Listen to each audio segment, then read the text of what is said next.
ஒரு இடைத்தேர்தல் நேரத்தில் என்னுடைய சொந்த ஊர் முல்லை பெரியாற்றங்கரையில் இருக்கிறது, சின்னமனூர் என்ற ஊர் தேனி மாவட்டத்தில் இப்பொழுது இருக்கிறது.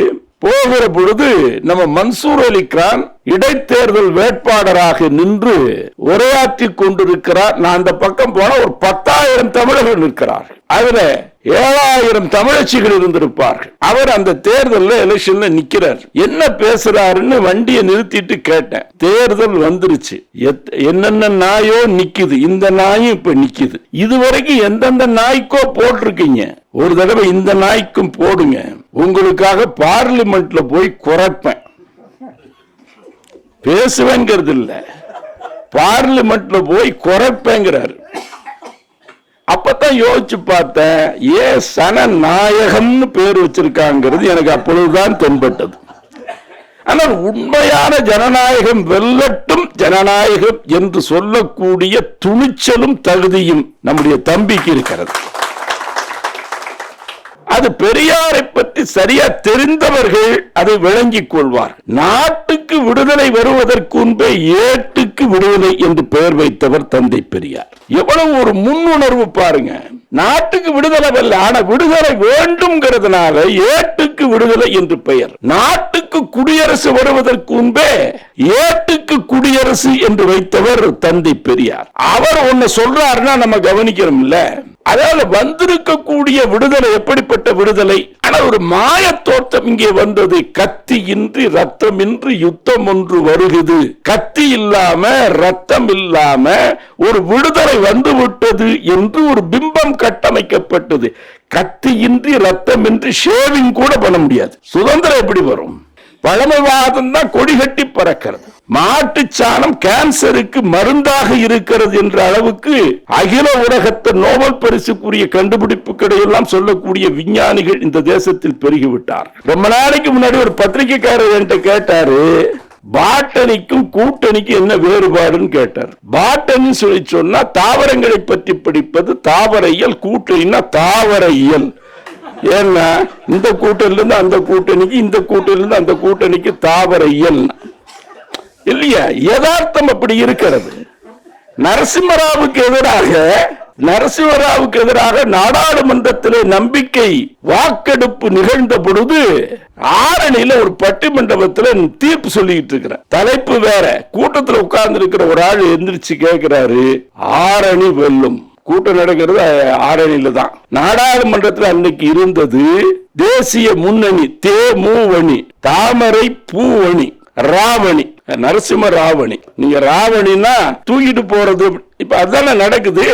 இவன் தூக்குறதா அவன் தூக்குறதா அப்படின்னு. ராவண வேற, ராவணின் அவர். நாங்க என்ன கேக்குற, ராவணி நரசிம்ம ராவணி வெல்லுமா, தேமுவணி வெல்லுமா, தாமரை பூவணி வெல்லுமான்னு தரப்புக்கே சம்பந்தம் இல்லாம கேட்கிறான். ஏன்னா உள்ள சரக்கு போயிருக்குது, அது பேசுது. அதனால நான் விளங்கிட்டு அவனை அதிக நேரம் காக்க வைக்க முடியாதுங்கிறதுனால நான் சொன்னேன் இல்லையா, ராவணி வெல்லுமா, மூவணி வெல்லுமா, தாமரை பூவணி வெல்லுமா என்று கேட்கிறார். அது ஒரு தாவணியின் தயவில் இருக்கிறது. அப்ப அதிமுக ஆதரவு தெரிவிக்கக்கூடிய நிலவரத்தில் இருந்துச்சு. ஒரு தாவணியின் தயவிலே இருக்கிறது. இந்த அணி அந்த அணிக்கு தாவக்கூடியதாக இருக்கிறது இல்லையா? அதத்தான் அவர் சொல்றாரு, கிளை விட்டு கிளை தாவுவதற்கு மரம் விட்டு மரம் தாவுகிற மந்திகள் நம் இனத்தில் உண்டு, கொடிமரம் விட்டு கொடிமரம் தாவுகிற மந்திரிகள் அவர்களிடத்திலே உண்டு. கொள்கை பிடிப்பை பற்றி சொன்னார். எதை பிடிப்பது அப்படிங்கிறதே தெரியல. அப்படிப்பட்ட ஒரு காலகட்டத்தில் ஒரு பழம் கொடுத்தால் போதும், ரொம்ப எல்லாம் தேவையில்லை அப்படின்னா எவ்வளவு மலினப்பட்டு தன்னை விற்கிற அரசியல் விபச்சாரம் நிகழ்கிறது. நான் ஒரு கவியரங்கத்தில் எழுதுகிற பொழுது, அது விடுதலை சிறுத்தைகள் கட்சியினுடைய சார்பிலே நடைபெற்ற கவியரங்கத்திலே நான் பாடுகிற பொழுது அன்றைக்கு சொன்னேன், நாட்டில் எத்தனையோ தலைவர்கள் இருக்க, இவர் ஒரு தலைவராக இருக்கிறார். எத்தனையோ தலைவர்கள் இருந்தார்கள். மாடியை ஒதுக்கி அதில் மற்றவனின் ஜோடியை ஒதுக்கி பொதுப்பணத்தில் லட்சம் கோடியை ஒதுக்கி வாழ்கிற தலைவரிடையே தாடியை மட்டுமே ஒதுக்கிய தலைவர். ஏன்னா எந்த அளவுக்கு சலவை நோட்டுகளுக்காக அழுக்காகி போகிறவர்கள் இருக்கிறார்கள், கலப்பாகிகளுக்காக கோவணத்தை கடத்தக்கூடியவர்கள் இருக்கிறார்கள். எனவே இந்த மானங்கெட்ட பிழைப்பு நிகழ்ந்து கொண்டிருக்கிற பொழுது அதற்கிடையே இப்படிப்பட்ட ஒரு மனிதர், இப்படிப்பட்ட ஒரு மனிதரை பத்தி ஒரு கவிதை எழுதியிருக்கிறார். திருமான்னு ஒரு கவிதை இருக்கு. ஓசிக்கு காசிக்கு போகாத உயர் தமிழே உனக்கு வணக்கம். அன்பிற்குரியவர்களே, இந்த அரிய இனிய நிகழ்ச்சியில் கலந்து கொண்டு பங்கு பெற்று உரையாற்றக்கூடிய வாய்ப்பு வாசலை திறந்து வைத்திருக்கிற என் நெஞ்சத்திற்கு நெருக்கமான பேனாவை போல என் நெஞ்ச நெருக்கம் பெற்ற நம்முடைய அன்பிற்கினிய கவிஞர் ரஃபீக் பாஷா அவர்களுக்கு உங்கள் அனைவரின் சார்பில் என்னுடைய நல்வாழ்த்துக்களை முதல்ல தெரிவித்துக் கொள்கிறேன். ஏன் என்று சொன்னால், இவ்வளவு முதிய வயதில் ஒரே நாளில் இரட்டை பிரசவம் நிகழ்ந்திருக்கிறது. அவருக்கு 2 குழந்தைகளை பெற்றெடுத்திருக்கிறார். எனவே அந்த பிறப்பு என்பது நமக்கு மகிழ்ச்சியை தருகிறது. புத்தகத்தை எழுதி, அதுவும் கவிதை புத்தகத்தை வெளியிட்டு இந்த நிகழ்ச்சியினுடைய அடர்த்தியை கூட்டுவதற்காக என்னை பொறுத்தளவில் இந்திய அரசியலை உன்னிப்பாக கவனித்து வருகிறவன் என்கிற வகையில் மட்டுமில்லை, ஈழ அரசியலையும் உன்னிப்பாக கவனித்து வருகிறவன் என்கிற அடிப்படையில் நான் இந்த பதிவினை இந்த உயர்ந்த அரங்கில் அண்ணன் கவிக்கோ அவர்கள் பெயரால் அமைந்திருக்கிற இந்த அரங்கில் பதிவு செய்ய விரும்புகிறேன். அது என்ன பதிவு என்று நீங்கள் கேட்கலாம். அன்பு தம்பி ஷானவாஸ் அவர்கள் மீண்டும் ஒரு விடுதலை போர் என்கிற நூலை விடுதலை சிறுத்தைகள் இயக்கத்தினுடைய ஒப்பற்ற தலைவர் அல்லவா வெளியிட வந்திருக்கிறார் என்று அவர்கள் குறிப்பிட்டு சொன்னார். புத்தகங்களை வெளியிடுவது, வெளிக்கொண்டு வருவது என்பது நான் ஏற்கனவே குறிப்பிட்டதைப் போல ஒரு தாய் ஒரு குழந்தையை பெற்றெடுப்பதைப் போல. ஆனால் நம்முடைய எழுச்சி தமிழர் அவர்களை பொறுத்தளவில் நான் நம்புகிற ஒன்றை இந்த பதிவிலே சொல்ல விரும்புகிறேன். என்ன பதிவு என்று சொன்னால், ஒரு தன்மதிப்பும் சுயமரியாதையும் மிகுந்த ஒரு தமிழ் சமூகம் அடங்கி இருக்கிற ஒரு தமிழ்நாட்டை கரையேற்ற வேண்டிய பொறுப்பு உடைய ஒரு மிகப்பெரிய தகுதி உடைய ஒரு பெரும் தலைவர் தான் தம்பி திருமாவளவன் அவர்கள். அதில் மேடையில வைத்துக் கொண்டு அவரை சுட்டிக்காட்டி சொல்ல வேண்டும் என்பதற்காக சொல்லவில்லை. நல்லது கண்டால் உடனே பாராட்டு என்பது நபிகள் நாயகத்தின் வார்த்தை. எனவே நல்லதை இன்றைக்கு பார்க்க முடியுமா என்பது அபூர்வமாக இருக்கிறது. ஏன் அப்படி சொல்கிறேன் என்று சொன்னால், 250 ஆண்டுகளுக்கு முன்பு வின்ஸ்லோ பாதிரியார் என்கிற ஒரு பாதிரியார் தமிழ்நாட்டுக்கு வருகை தந்து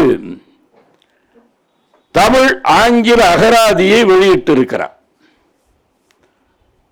அதை ரொம்ப அதிர்ஷ்டவசமா ஒரு 2-3 நாட்களுக்கு முன்பு என் கையிலே கிடைத்தது. புரட்டி பார்த்தேன். சென்னை பல்கலைக்கழகத்தில் அந்த படி இருக்கிறது, நீங்கள் போய் சரிபார்த்துக் கொள்ளலாம்.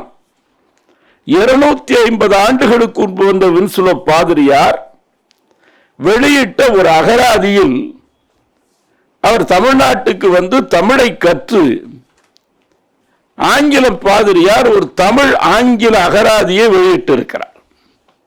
அதே மாதிரி ஆங்கில தமிழ் அகராதியை வெளியிட்டிருக்கிறார். நான் புரட்டிய உடனே எனக்கு கிடைத்தது எலெக்ஷன் அப்படிங்கிற வார்த்தை.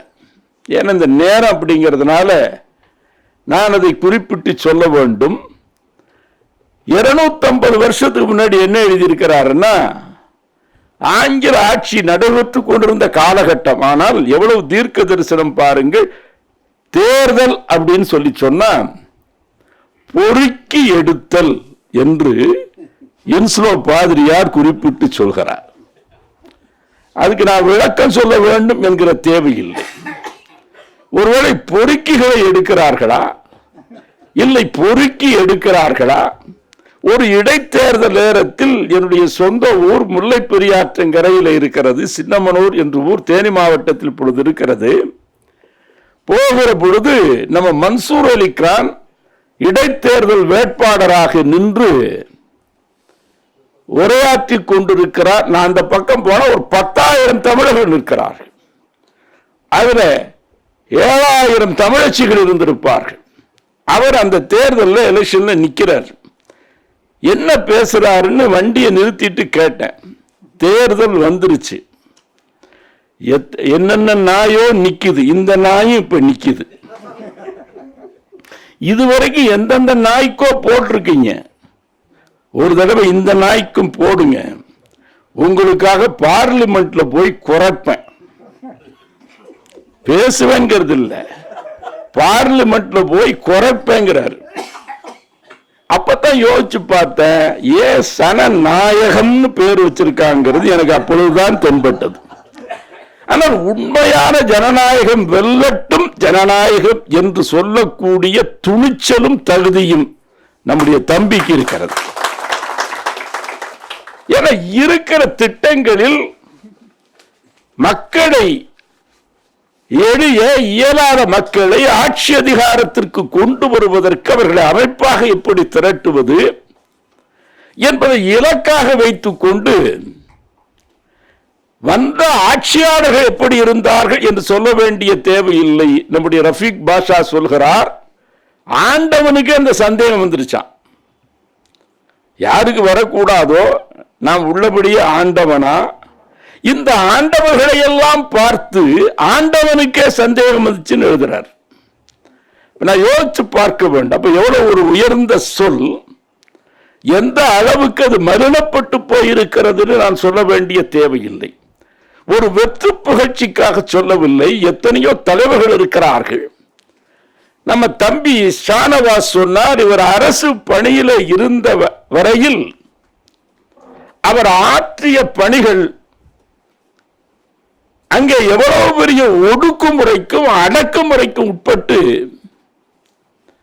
ஆனால் ரஃபீக் பாஷாவை பார்த்தா எப்பவும் சிரிச்சுக்கிட்டே இருப்பார். அவரை பார்க்கிற பொழுதெல்லாம் எனக்கு பூக்களின் நினைவுதான் வரும். நார் எவ்வளவு கழுத்தை இறுக்கி கொண்டிருந்தாலும் பூ சிரித்துக் கொண்டே இருக்கும்.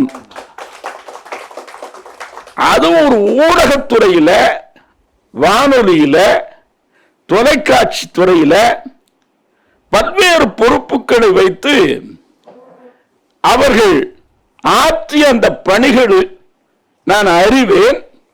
ஆனாலும் கூட எவ்வளவு சங்கடம் அவருக்கு இருந்தது. வெளியே கனியின் பழத்தின் அழகை எல்லோரும் புகழ்கிறார்கள், உள்ளே குடையும் வண்டின் குடைச்சலை யார் அறிவார். பழத்தை பார்த்து என்னமாயிருக்கிறது, வண்ணமாயிருக்கிறது, வாசமாயிருக்கிறது என்று பழத்தின் அழகை எல்லோரும் புகழ்கிறார்கள், உள்ளே குடையும் வண்டின் குடைச்சலை யார் அறிவார். எனவே தன்னுடைய பணிக்காலம் முழுக்க இந்த ஆதிக்கங்கள் வரக்கூடிய இடமெல்லாம் நான் ஒரு 40 வருஷத்துக்கு முன்னாடி எழுதினேன் இல்லையா. ஆண்டன்னா உச்சி குடுமியும் ஏரியல் பூணூலும் இருக்கக்கூடிய வானொலிக்கு AIR ஐயர் என்று பெயர் வைத்தது எவ்வளவு பொருத்தம் என்று நான் எழுதினேன். வெறுப்பிலே விளைந்ததில்லை, பிறப்பின் அடிப்படையில் நான் தாழ்ந்தவன் இல்லை என்று நம்பிக்கையாக சொல்லக்கூடிய தம்பி அவர்கள் மேடையில் இருக்கிறார்கள். ஆனால் நான் இந்த கவிதை தொகுப்பை பொறுத்தளவிலே அவர் எவ்வளவு பெரிய பாதிப்புக்கு உள்ளாகி இருக்கிறார் என்பதை அருகிலே இருந்து பார்த்தவன் என்கிற வகையில் இந்த ஆதிக்கம் என்பது இன்றைக்கு ஒற்றை ஆளா உட்கார்ந்து அது ஆரிய பவனா ராஜ்பவனா என்று சொல்ல முடியாத அளவுக்கு வெறும் ஒரு ஆள் என்னவெல்லாம் செய்ய முடிகிறது.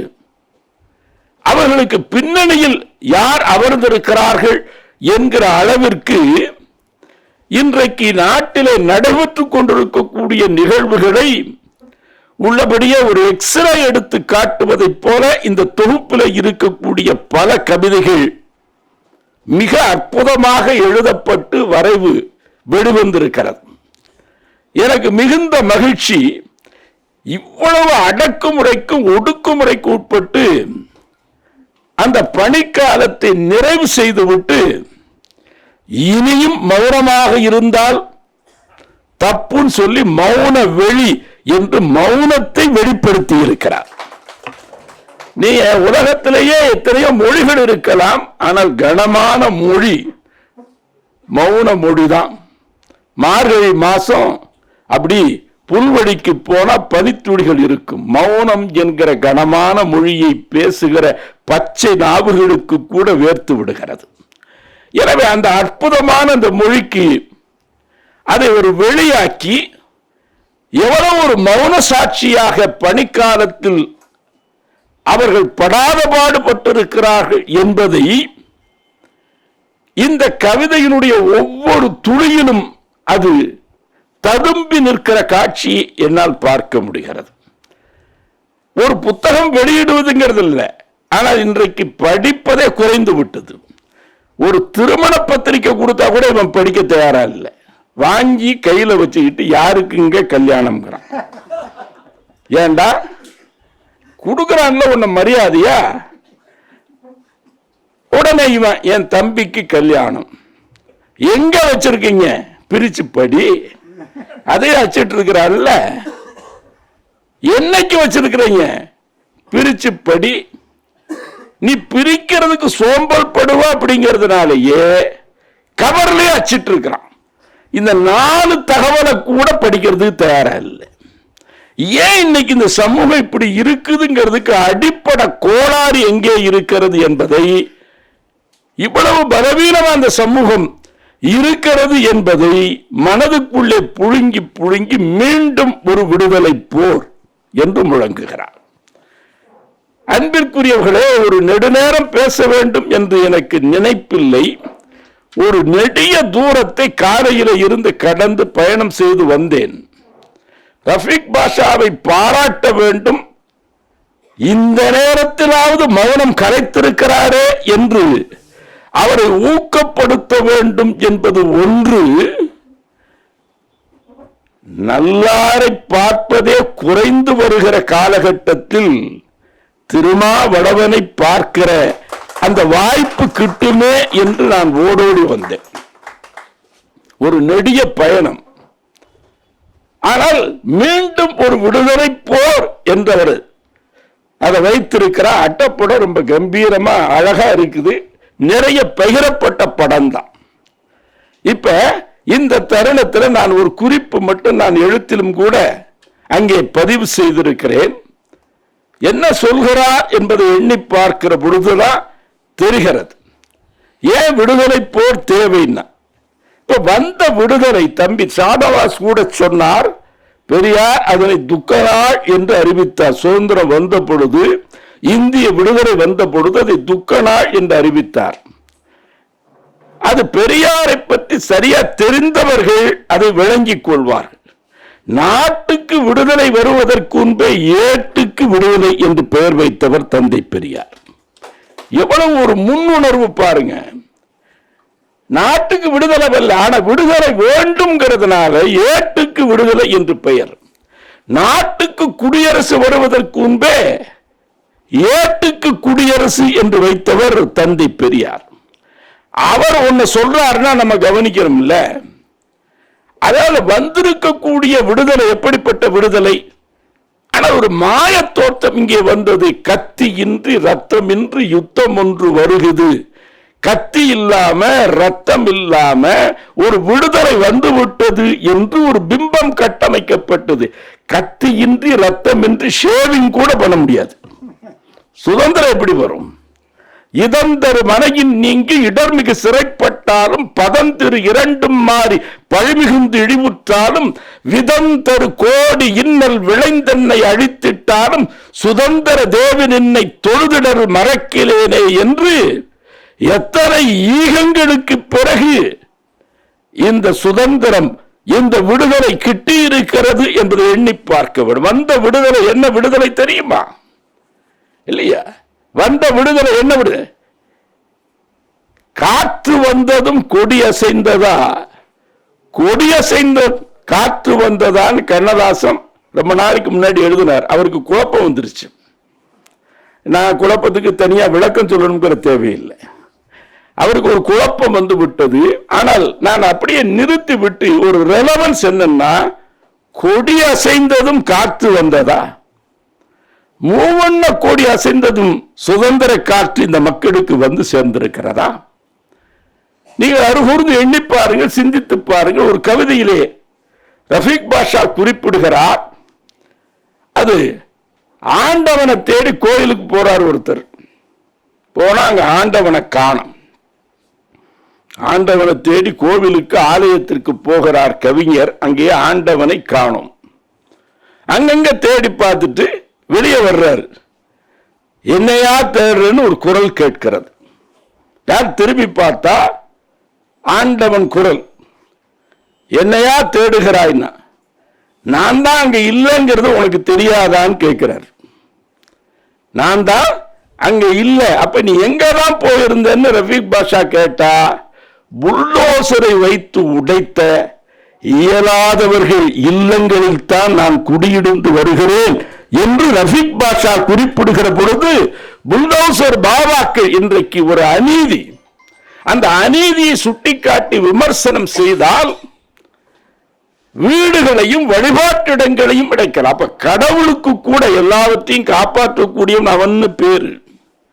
அவருக்கு கூட பாதுகாப்பு இல்லாத ஒரு சூழ்நிலை இருக்கிறது. அருகூர்ந்து எண்ணி பாருங்கள். நாடாளுமன்றத்திற்கு பாதுகாப்பு இருக்கிறதா? ஒலிம்பிக் கிரவுண்ட் மாதிரி ஆயிப்போச்சு. லாங் ஜம்ப், ஹை ஜம்ப், இதெல்லாம் உள்ள நடத்தலாம். உள்ள இருக்கிறவர்கள் அணிமாற்றம் செய்வது என்பது வேறு. தம்பி சுட்டி காட்டார் இல்லையா? மிக அழகான கவிதை. அந்த மீண்டும் ஒரு விடுதலை போர்ங்கிற தொகுப்புல மிக நேர்த்தியாக நம்முடைய ரஃபீக் பாஷா வெளியிட்டிருக்கக்கூடியது, கிளை விட்டு கிளைந்தாலும் இவர்களுக்கு ஒரு பழத்தை காட்டினால் போதுங்கிறார். யோசிச்சு பார்த்தேன், கிளை விட்டு கிளை எது தாவும்? நான் ரொம்ப நாளைக்கு முன்னாடி எழுதினேன். பாண்டிச்சேரியில் குரங்குகள் மாநாடு ஒன்று போட்டுச்சு.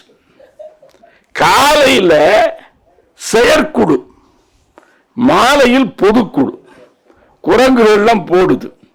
என்னடா விவாத பொருள்? செயற்குழு என்ன விவாத பொருள்னா, தி ஆரிஜின் ஆஃப் ஸ்பீஷீஸ் என்கிற அற்புதமான நூலை எழுதிய சார்ல்ஸ் டார்வின் என்கிற அறிவியல் அறிஞன் ஒரு உண்மையை சொல்றான்.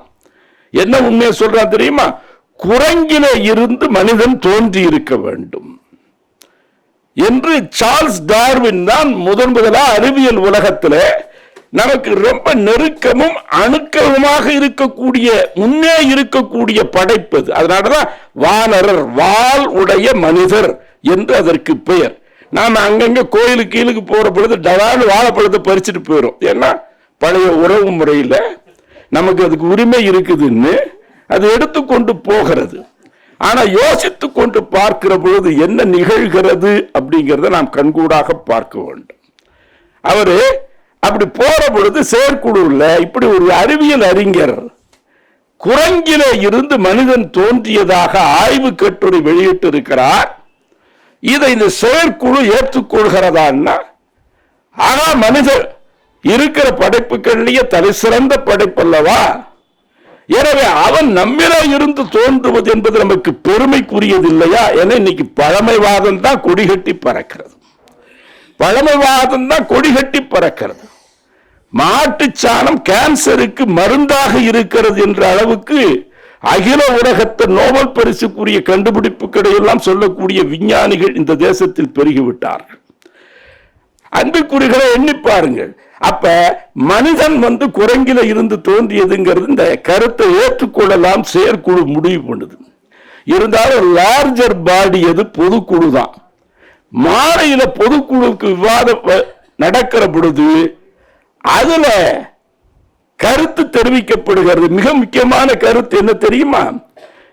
நிச்சயமாக செயற்குழு ஏற்றுக்கொண்ட தீர்மானத்தை நிறைவேற்ற முடியாது. காரணம், மனிதன் குரங்கில இருந்து தோன்றி இருக்க முடியாது. ரெண்டு பேருக்கு ஒற்றுமை இருக்குது, உண்மைதான். அந்த குரங்கு சொல்லுது நமக்கும் மனிதர்களுக்கு ஒற்றுமை இருக்கிறது. என்ன தெரியுமா? நமக்கும் மனிதர்களுக்கு ஒற்றுமை இருக்கிறது. மரம் விட்டு மரம் தாகுற மந்திகள் நம் இனத்தில் உண்டு. கொடிமரம் விட்டு கொடிமரம் தாவுகிற மந்திரிகள் அவர்கள் இனத்திலே உண்டு. அதத்தான் கிளை தாவு படலம்ங்கிறார் அவர். கிளை தாவு ஒரு கிளையை விட்டு இன்னொரு கிளைக்கு தாவுவது. ரொம்ப நாளைக்கு முன்னாடி ஒரு பத்திரிகைக்காரர் என்கிட்ட கேட்டாரு, இல்லையா, பாட்டனிக்கும் கூட்டணிக்கும் என்ன வேறுபாடுன்னு கேட்டார். இல்லையா, பாட்டனி சொல்லி சொன்னா தாவரங்களை பற்றி படிப்பது தாவரையியல், கூட்டணின்னா தாவரையியல். ஏன்னா இந்த கூட்டணிலிருந்து அந்த கூட்டணிக்கு, இந்த கூட்டணிலிருந்து அந்த கூட்டணிக்கு தாவரையியல். இல்லையா, யதார்த்தம் அப்படி இருக்கிறது. நரசிம்மராவுக்கு எதிராக நாடாளுமன்றத்திலே நம்பிக்கை வாக்கெடுப்பு நிகழ்ந்த பொழுது ஆரணியில ஒரு பட்டிமண்டபத்தில் தீர்ப்பு சொல்லிட்டு இருக்கிறார். தலைப்பு வேற. கூட்டத்தில் உட்கார்ந்து இருக்கிற ஒரு ஆள் எந்திரிச்சு கேட்கிறாரு, ஆரணி வெல்லும். கூட்டம் நடக்கிறது ஆரணியில தான். நாடாளுமன்றத்தில் அன்னைக்கு இருந்தது தேசிய முன்னணி, தேமுவணி, தாமரை பூவணி, ராவணி, நரசிம்ம ராவணி. நீங்க ராவணின்னா இல்லையா தூக்கிட்டு போறது. இப்ப அதான நடக்குது.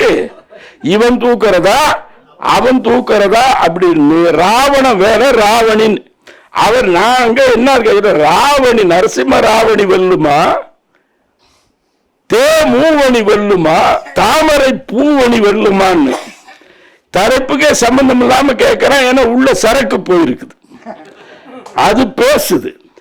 அதனால நான் விளங்கிட்டு அவனை அதிக நேரம் காக்க வைக்க முடியாதுங்கிறதுனால நான் சொன்னேன், இல்லையா, ராவணி வெல்லுமா, மூவணி வெல்லுமா, தாமரை பூவணி வெல்லுமா என்று கேட்கிறார்.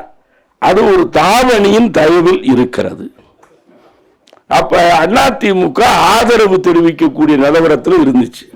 ஒரு தாவணியின் தயவிலே இருக்கிறது. இந்த அணி அந்த அணிக்கு தாவக்கூடியதாக இருக்கிறது, இல்லையா? அதத்தான் அவர் சொல்றாரு, கிளை விட்டு கிளை தாவுவதற்கு மரம் விட்டு மரம் தாவுகிற மந்திகள் நம் இனத்தில் உண்டு.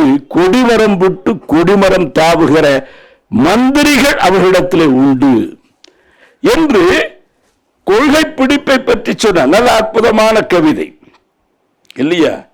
கொள்கை பிடிப்பை பற்றி சொன்னார். எதை பிடிப்பது அப்படிங்கிறதே தெரியல.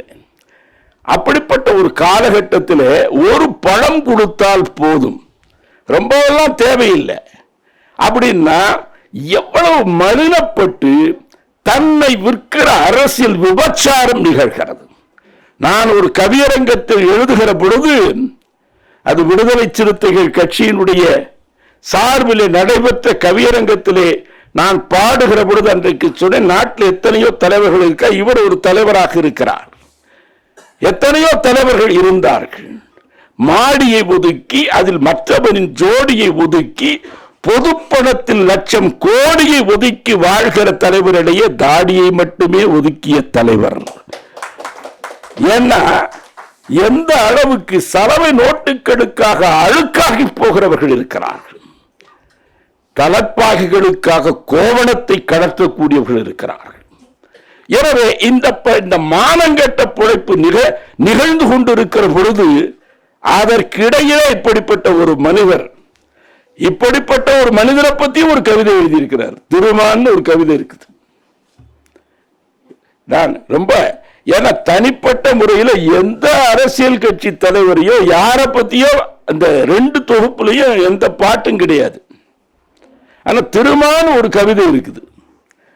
நான் இதற்கென ரஃபீக் பாஷா அவர்களை நான் மனமாற பாராட்ட கடமைப்பட்டது. என்னன்னா, அந்த காலத்துல வாரிசு இல்லாம ராஜா செத்துட்டான்னா யானை கையில, பட்டத்து யானை கையில மாலையை கொடுத்து மக்கள் கூட்டத்துக்குள்ள அனுப்புவாங்களாம். பட்டத்து யானை யார் கழுத்துல மாலை போடுதோ அவ ராஜா இருக்கிறான். எல்லாம் சிறந்த அரசுகளாக இருந்திருக்கிறார். யானை ஒழுங்கா தேர்ந்தெடுத்திருக்குது, யானை ஒழுங்கா தேர்ந்தெடுத்திருக்குது. ஆனால் இன்றைக்கு மதம் பிடிக்கிற யானைகள் தேர்ந்தெடுப்பதை யானைகளையே தேர்ந்தெடுத்து வைத்திருக்கிற ஒரு காட்சியை நாம் கண்கூடாக பார்க்க முடிகிறது இல்லையா?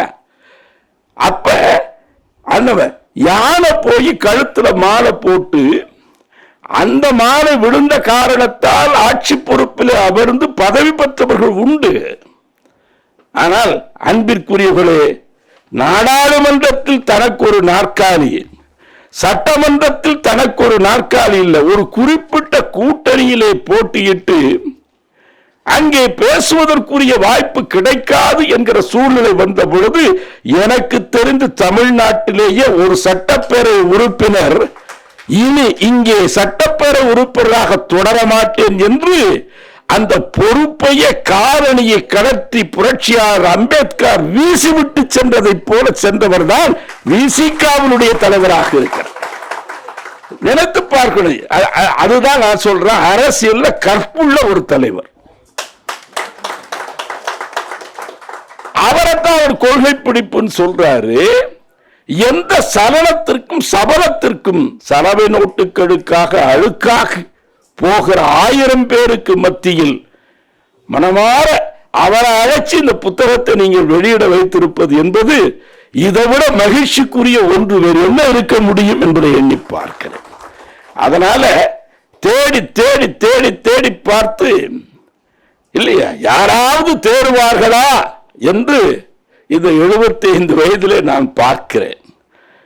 எத்தனையோ தலைவர்களை அணுக்கமாகவும் நுணுக்கமாகவும் ஆய்வுபூர்வமாகவும் பார்த்தவன் நான் ஒன்று சொல்கிறேன். ரஃபீக் பாஷா இந்த புத்தகம் விரிகிற பொழுதெல்லாம் ஒரு துவாவின் கரம் போல, ஒரு பிரார்த்தனையில் விரியும் கரம் போல இந்த 2 புத்தகமும் விரியும்.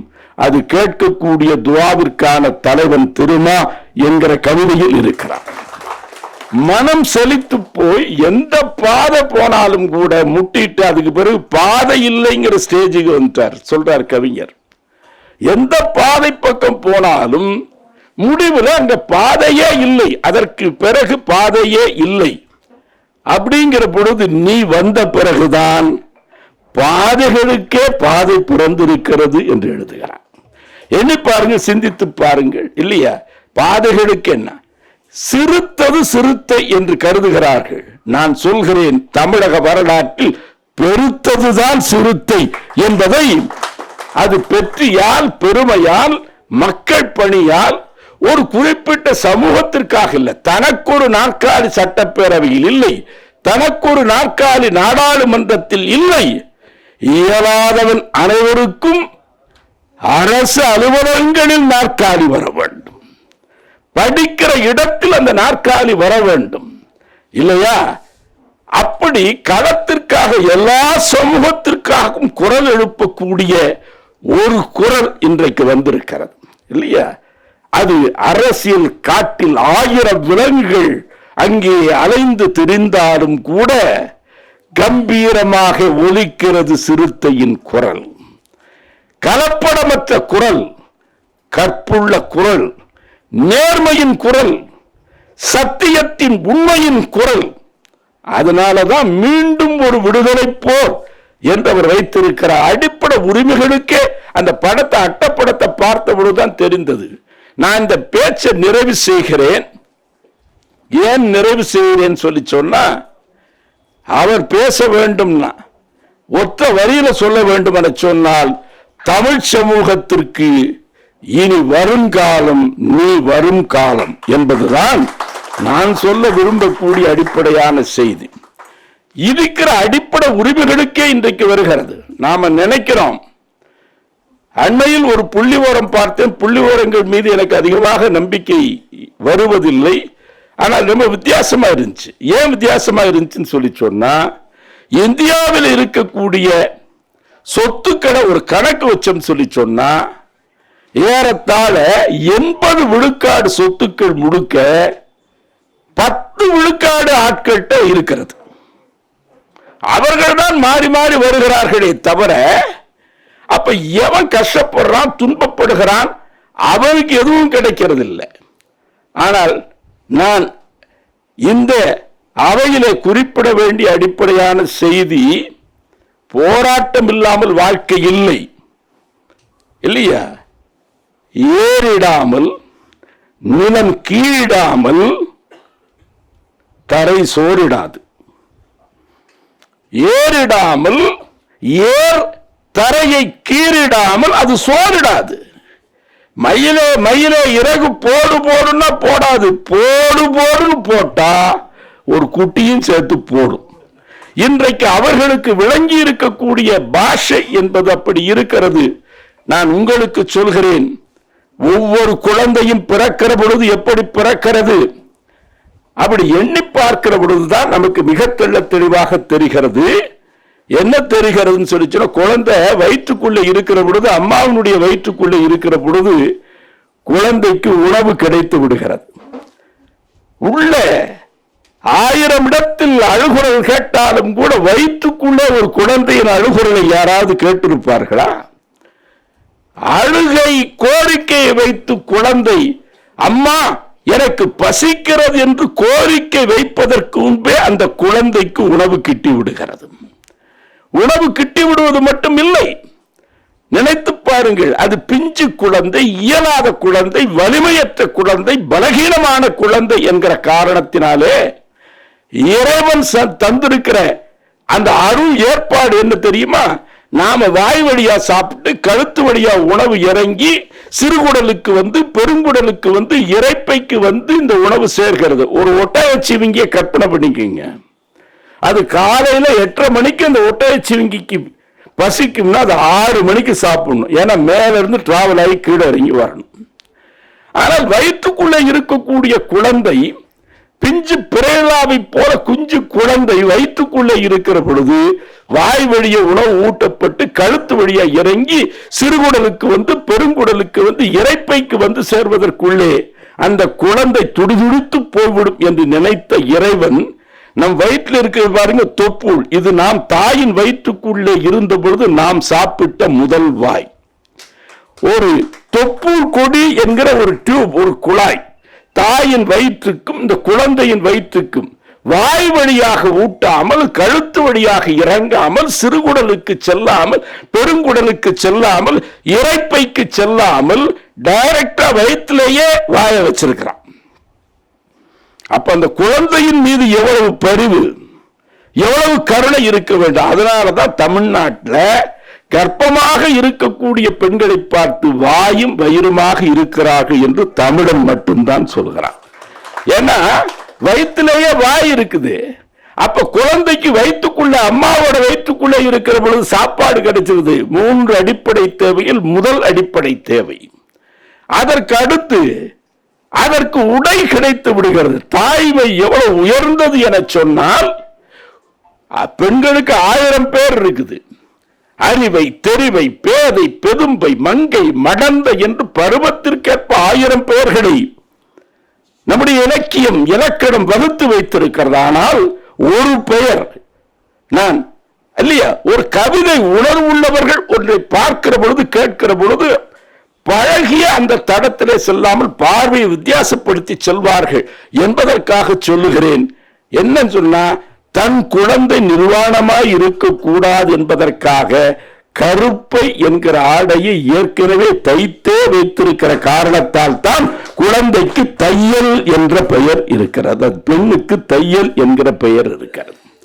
யோசிச்சு பார்த்தா, பெண்களை நிர்வாணப்படுத்தி ஊர்வலமாக 21ஆம் நூற்றாண்டிலே வேடிக்கை பார்க்கிற கூட்டம், கெடுத்து கொலை செய்யக்கூடிய கூட்டம், அது கோவில் என்றும் வழிபாட்டிடம் என்று கருதாமல் இந்த கொலைகளை துணிச்சலாக செய்யக்கூடிய கூட்டம் ஓரிடத்தில் சேர்ந்து கொண்டு செய்ய முடியும் சொல்லி சொன்னா, அன்றைக்கு பாஞ்சாலி நிர்வாணப்படுத்தப்பட்ட பொழுது அந்த காரியத்தை செய்தவர்கள் இருந்த இடம் எப்படிப்பட்ட இடம் தெரியுமா? கௌரவர்கள் இருந்த இடமா? ஏன்னா ரொம்ப கௌரவமான வேலையை செஞ்சிருக்கிறான். அது அஸ்தினாபுரம் தான். சர்ச்சினுடைய சாம்பல் இருக்கிறது, மசூதியினுடைய சாம்பல் இருக்கிறது, கொல்லப்பட்ட மக்களுடைய அஸ்தி இருக்கிறது. அங்கே அஸ்தினாபுரம் தான். அங்கே இருப்பவர்கள் கௌரவர்கள் தான். ஆட்சியில இருக்கிறவன் திருதராஷ்டிரன் தான், குருடன் தான். பார்க்கவே இல்லையே. பார்க்காத கண்ணுடைய ஒருவரை விழிபடைத்தவன் எப்படி சொல்ல முடியும்? நீங்கள் எண்ணிப்பார்கள், சிந்தித்து பாருங்கள். பிறக்கிற குழந்தை ஏன் கண்ணை மூடிக்கொண்டே பிறக்கிறது? பிரசவம் பார்த்த நர்ஸ் அசிங்கமா இருக்கிறான்னா கண்ணை மூடிட்டு பிறக்குது இல்ல. குழந்தை ஏன் பிறக்கிற பொழுது கண்ணை மூடிக்கொண்டு பிறக்கிறதுனா, முழு நிர்வாணமாக தான் இருக்கிறேன் என்று வெட்கப்பட்டு கொண்டே குழந்தை இமைகள் என்கிற ஆடையை அணிந்து கொண்டே ஒவ்வொரு குழந்தையும் இந்த பூ உலகத்திற்கு பிறந்து வருகிறது. என் தாயின் அரை நிர்வாணத்தை பார்ப்பதற்கு என் மனம் சம்மதியாது என்று தாய்க்கும் தன் இமைகளை ஆடையாக போர்த்திக் கொண்டு கண்ணை மூடிக்கொண்டுதான் ஒவ்வொரு குழந்தையும் பிறக்கிறது. அதனாலதான் இதற்கு தையல் என்று பெயர். சும்மா வச்சிடல. இந்த தமிழ் அந்த பெயரை வைத்து அழைக்கிறதுன்னு சொல்லி காரணம் இருக்கு. அப்ப உணவு கிடைத்தது, உடை கிடைத்தது, வெயிலுக்கும் மழைக்கும் பனிக்கும் காற்றுக்கும் தூசிக்கும் தும்புக்கும் பாதுகாப்பான வீடாக தாயின் வயிறு இருந்தது. இந்த 3 அடிப்படை தேவைகளும் தாயின் வயிற்றுக்குள்ளே இருக்கக்கூடிய குழந்தைக்கு கிடைத்தது. வெளியே வருகிற பொழுது 3க்கும் என்ன உத்தரவாதம்? என்ன உத்தரவாதம்? அதனாலேதான் குழந்தை கையை பார்த்தீங்கன்னா இப்படி கையை இப்படி வரலாம், இன்குலாப் ஜிந்தாபாத்ங்கிற மாதிரி மூடி இருக்கும். முஷ்டி கைகளை முன்னே அசைத்து குழந்தை முஷ்டி கைகளை முன்னே அசைத்து தொப்புள் கொடி பிடித்து ரத்தம் சிந்தி எனக்கு வேண்டிய உணவெங்கே, எனக்கு வேண்டிய உடை எங்கே, எனக்கு வேண்டிய உறையுள் எங்கே என்று ஒவ்வொரு பிறப்பும் உரிமை குரலாக, உரிமை போராட்டத்தின் அடையாள குறியீடாகத்தான் இந்த உலகத்தில் ஒவ்வொரு குழந்தையும் பிறக்கிறது. ஒவ்வொரு குழந்தையும் அப்படித்தான் பிறக்குது. அதனால அந்த பிறப்புரிமை என்பது விடுதலை போராட்டத்தின் நினைவை கிளறுகிறது என்கிற காரணத்தினால்தான் தலைப்பிலேயே வைத்து முஸ்கான் என்கிற அந்த கர்நாடகத்தில் பள்ளிக்கூடத்திற்கு போன ஒரு சிறுமி அணிந்து கொண்டிருக்கக்கூடிய ஒரு ஆடைக்கு கூட வெறிநாய்களைப் போல ஓநாய்களைப் போல கூட்டம் கூடி நின்று அந்த பெண்ணை அவர்கள் துன்புறுத்திய பொழுது, கேவலப்படுத்திய பொழுது அஞ்சாமல் ஒரு நெருப்பு நிமிர்ந்திருப்பதைப் போல ஒரு சின்னஞ்சிறிய அந்த குழந்தையின் உடலில் இந்த உரிமை உணர்ச்சி, விடுதலை உணர்ச்சி கொழுந்து விட்டு கிளம்பி இருக்கக்கூடியது நீங்கள் அட்டைப்படத்திலே போட்டிருக்கிறீர்கள். அது இந்திய நாட்டுடைய தேசிய கொடி எவ்வளவு மதிப்பிற்குரியதோ அதே அளவிற்கு இந்த அட்டைப்படமும் பேசப்படக்கூடிய அட்டைப்படமாக இருக்கும். அந்த போராட்டத்தை நீங்கள் நினைவுபடுத்தினீர்கள் என்பதை எண்ணி பார்க்கிற பொழுது அட்டையிலிருந்து கடைசியில இந்த பின்னட்டை வரைக்கும் இந்த தொகுதி, அதே மாதிரி அந்த தொகுதி, இந்த 2 தொகுதியில எத்தனை தொகுதி கிடைக்கும் என்று எதிர்பார்த்து கொண்டிருக்கிற நேரம், 2 தொகுதியில தம்பி திருமாவளவனுக்கு 2 தொகுதி கிடைத்திருக்கிறது. ஆனால் நான் எண்ணி பார்க்கிறேன் 40 தொகுதியிலும் நீங்களே நின்றால் எப்படி இருக்கும் என்பதை எண்ணி பார்க்கிறேன்.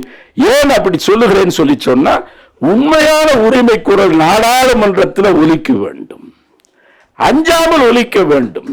சமரசங்களுக்கு அப்பாற்பட்டு, சலுகைகளுக்கு அப்பாற்பட்டு, விரும்புகிற பதவிகளுக்கு அப்பாற்பட்டு இல்லையா? இந்த அதனால ஒரு சின்ன பழம் போதும் கிளை விட்டு கிளை தாவும் என்பதை குறிப்பிடுகிற பொழுது அந்த பழம்ங்கிற ஒரு வார்த்தைக்கு என் கையில் ஆட்சியில் இருந்தால் தங்கத்திலே ஒரு பழம் செய்து ரஃபீக் பாஷா கையிலே கொடுத்திருப்பேன். ஆனா நம்ம கையிலாம் கொடுக்க மாட்டாங்க, நமக்கு தேவையும் இல்லை. ஆனால் தம்பியின் கைக்கு இந்த ஆட்சி வருகிற போது ரஃபீக் பாஷாவுக்கு நிச்சயமாக ஒரு தங்க பழக்கம் இல்லை இல்லையா, பழம் இல்லை இல்லையா, மிக உயரிய கவிதை தொகுப்புக்கான விருதுக்குள்ள அனைத்து தகுதியும் இந்த 2 கவிதை தொகுப்புக்கும் இருக்கிறது என்பதை எடுத்து சொல்லி, மௌன வெளி என்பது மௌனம் வெளியே வந்திருக்கிறது. அது பேசப்படக்கூடிய ஒரு புத்தகமாகவும் இருக்கிறது. ஒவ்வொரு கவிதையை பற்றியும் நான் பேசிக்கொண்டே போகலாம். என்றாலும் கூட பேசுவது என் நோக்கமில்லை. இனி அவர் பேச வேண்டும், அந்த பேச்சை நாடே கூடி பேச வேண்டும் என்பதுதான் என் விருப்பம் என சொல்லி, ரஃபீக் பாஷா அவர்கள் 2 குழந்தையோடு நிறுத்திவிடக் கூடாது. ஏற்கனவே இதை கடைப்பிடித்த காரணத்தினால் தமிழ்நாடு பாதிப்படைந்திருக்கிறது இல்லையா? தொகுதி மறுவரையில் அது எண்ணிக்கை குறையும் போல இருக்கிறது. நீங்க அதிகமான புத்தகங்களை எழுத வேண்டும், உங்களுக்கு சிந்தனைக்கு எந்த சிறையும் இல்லை என்ற காரணத்தினாலே அந்த எழுதுகோலில் இறைவன் ஈரத்தை என்னாலும் வைத்திருக்கட்டும் என்பதை என் வாழ்த்தாக சொல்லி நிறைவு செய்கிறேன். நன்றி.